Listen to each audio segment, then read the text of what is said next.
sachez, mes chers amis, c'est que quand je me trouve dans ma voiture en plein milieu de l'après-midi, on est le lundi, je crois le 4 juillet, c'est pas pour vous faire un cours de Torah. Cours de Torah, je le fais au Beth Midrash. Je vous demanderai que ce que vous écoutez, enlevez les enfants, ne le laissez pas à côté. Mais je pense que c'est d'une importance capitale. On m'a envoyé ce matin un post qui a été mis sur les réseaux sociaux d'une grande journaliste israélienne qui s'appelle Dana Varon. Dana Varon, une jeune journaliste, je crois la quarantaine, proche plutôt de Chabad, très moderne, journaliste, publicitaire, etc. Elle a mis ce post et quelqu'un me l'a envoyé. J'ai reçu, je crois, la claque de ma vie. Et je voudrais vous faire participer à cette réflexion. Dites-moi ce que vous pensez, je vous en prie. Parce que depuis ce matin que je l'ai reçu, je ne comprends plus rien. Je vais vous lire à peu près ce qu'elle a dit dans ce post. Et peut-être que même d'ailleurs je mettrai un lien de son post à elle, en hébreu, pour ceux qui maîtrisent la langue. Et vous me direz vous-même ce que vous pensez. Elle raconte que ce soir, il y a une manifestation, ce soir, le 4 juillet, lundi. Je crois bien qu'on est le 4. Il me semble qu'on est le 4. Il y a une manifestation de parents, d'élèves dans une école primaire à Herzliya. Pourquoi? Parce que ses parents sont bouleversés. Bouleversés de quoi? Elle raconte. C'est même pas nommable ce qu'elle raconte. Je vais chercher mes mots pour essayer de garder une certaine paix dans ce que je vais dire, et vous allez après vous-même réagir et me dire ce que vous pensez. Qu'un enfant de 7 ans, classe de CE1, est en train, 7 ans, 7 ans c'est important, est en train de passer, accompagné de ses parents qu'il aime, de psychiatres, ce cap de ce qu'on appelle de changement de genre, à 7 ans. Et pour expliquer cela, j'essaie de rester fidèle à ce qu'elle a dit, puis je mettrai le post pour que vous verrez que je n'ai pas déformé ses propos. Et pour expliquer donc aux enfants de la classe que cet enfant va changer de genre,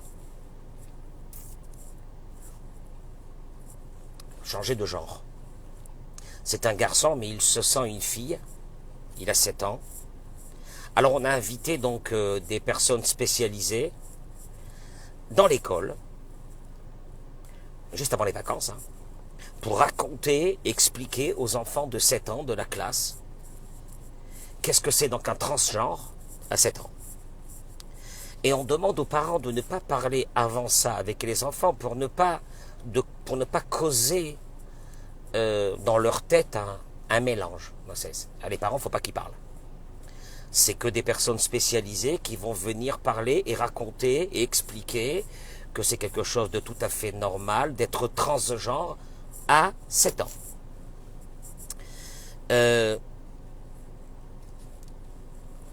J'arrête ici.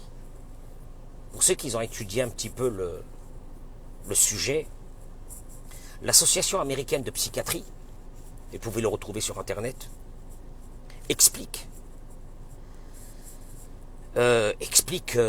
on appelle ça une dysphorie de genre. Dysphorie de genre. C'est un trouble qui se trouve, tenez-vous bien, parce que ça a son importance, sur 0,03% des enfants. 0,03% des enfants souffrent de cela. Et cette étude précise qu'entre 75 et 95% des enfants à l'âge de l'adolescence, ils retrouvent un équilibre. Baruch Hashem. 75 à 95%. Ce trouble-là, qui s'appelle la dysphorie de genre, existe. 0,03%. de la population des enfants dans le monde, ils ont ce trouble qui va se résorber avec l'âge, Baruch Hashem, entre 75 à 95% des cas sont résorbés. Elle se pose la question suivante.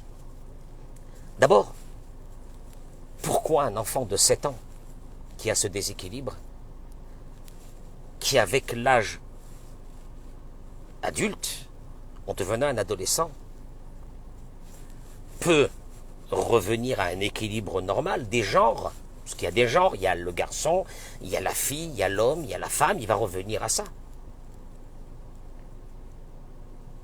Comment un enfant de 7 ans, on l'accompagne déjà, c'est énorme, dans ce changement, et on l'encourage, mais on en fait déjà comme si c'est quelque chose d'irréversible à 7 ans, et on accompagne ce déséquilibre pour en faire de ça que l'enfant sent que c'est comme ça qu'il doit être, et puis éventuellement de changer de sexe. Je suis en train de parler de quelque chose qui est très très grave. Vous allez voir où je vais arriver. Elle se pose la question comment les parents, les psychiatres et la direction de cette école a pu rentrer dans un délire inimaginable. Pareil, nous parlons d'enfants de 7 ans. Parce que si on continue cet accompagnement vers cet enfant, parce qu'il faut dire les mots jusqu'à la fin. C'est très important pour que vous compreniez mon message. Parce que dans pas très longtemps, donc on va commencer à lui donner des hormones. Et pourquoi pas qu'un jour éventualiser un changement de sexe par une opération. Et là, elle dit une chose qui m'a percuté. C'est une femme moderne. Je vous demande de partir. Il faut le partager, ce message. Il faut le partager, ce message, parce qu'il est très grave. Que ce libéralisme dans lequel nous vivons dans la société, moi je parle ici en Israël, est en train de tuer la société israélienne. Parce que, elle précise une chose, si on dit que c'est 0,03%, il nous en reste encore 99,07% des enfants qui ne souffrent pas de cette dysphorie de genre, on est bien d'accord. Et que les parents ne sont pas intéressés à ce que leurs enfants soient confrontés à 7 ans. À 7 ans.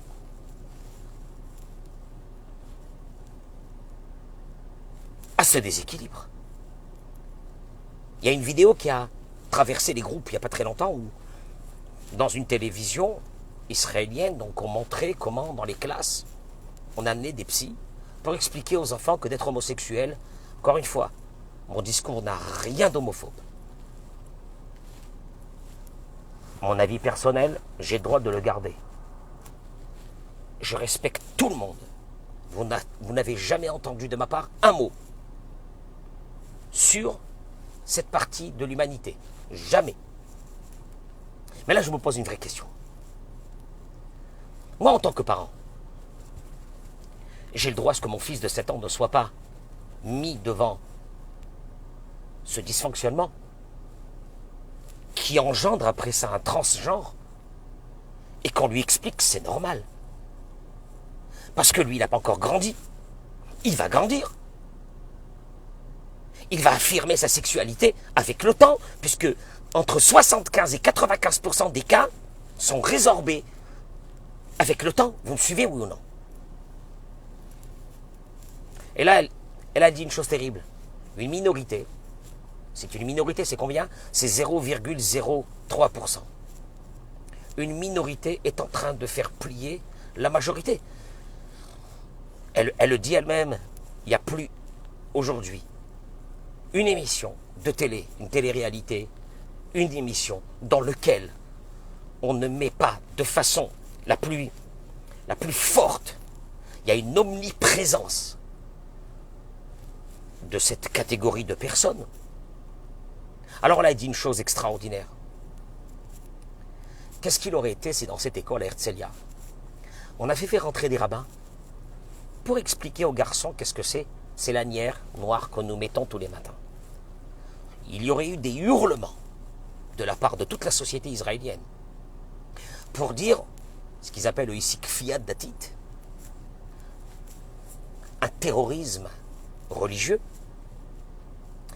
Or, la définition du terrorisme est la suivante. Une minorité qui décide de faire plier par ses idées et son idéologie la majorité.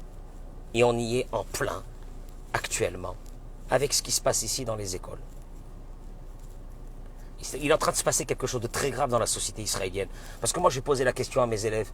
Je leur ai dit, en France, j'aurais voulu voir en France que dans une école de Seine-Saint-Denis, on fait rentrer des psys un beau matin, des psychiatres, avec l'aval de la direction, pour expliquer à des enfants de 7 ans que d'être homosexuel ou transsexuel, c'est tout à fait normal. C'est la société israélienne d'aujourd'hui. Elle est là. Alors ce soir, il y a une manifestation devant cette école. On est arrivé à une fin. Il faut avoir le courage de parler ce que je suis en train de dire. Je vous le dis la vérité, il faut avoir le courage. Parce que je vais vous dire une chose à vous les Français. Pour ceux qui pensent venir en Israël ou ceux qui sont déjà là et qui ont fait rentrer leurs enfants dans des écoles non religieuses. Alors je n'ai pas dit que les écoles religieuses sont les meilleures ici, etc. On ne va pas faire le procès de toutes les écoles. Sachez vers quoi vous y allez. Sachez vers quoi vous y allez. Aujourd'hui, j'ai moi des parents de ma communauté que leurs enfants ont été confrontés, des adolescents de 14 ans, avec un psy dans une école, dans la classe, avec un atelier dans lequel on expliquait que d'être homosexuel, c'est tout à fait normal, il n'y a aucun problème. Je n'ai pas dit que c'est pas normal. Mais est-ce qu'on a fait aussi, on a amené des psys dans une école pour expliquer que d'être hétéro, c'est normal? Non, ça non. Pourquoi? Il n'y a pas un équilibre des choses? Pourquoi? Et on est en train de transcender cette idée qui est devenue aujourd'hui l'étendard de je ne sais quelle force. Rien qui m'a dit, vous savez, on est en train de rentrer dans un système où il y a une force dans le monde qui veut détruire une grande partie de l'humanité. C'est le meilleur moyen. J'ai jamais été moi dans les thèses complotistes. Mais ça fait peur. Allez dire un mot aujourd'hui, vous allez voir. On va vous traiter de tous les noms, d'homophobes, etc. Parce qu'il ne faut plus parler. Il ne faut pas parler. Mieux que ça. On ne fait pas une émission de télé-réalité si on n'a pas mis là-bas des transsexuels, des homosexuels. C'est la plus belle chose. C'est devenu très beau même aujourd'hui. Comment voulez-vous que nos adolescents ou nos adolescentes, qui eux n'ont pas encore affirmé leur sexualité, je suis en train de parler des choses qu'un rabbin ne doit même pas parler, mais c'est très grave. Mais c'est très grave, vous ne vous rendez même pas compte. C'est très grave. C'est très grave. Je suis désolé, j'ai rien contre les homosexuels et contre les transsexuels. Je ne veux pas que mes enfants soient comme ça, ni mes petits-enfants. J'ai le droit? Ou non? Ou même ça, j'ai pas le droit de le dire. Dites-le moi. Je suis sûr que cette vidéo va être certainement censurée par Facebook à un moment donné, parce que nous sommes aujourd'hui dans un véritable terrorisme intellectuel. On a une pensée. Cette pensée vient d'une minorité. Je vous l'ai expliqué. Allez-y sur Internet.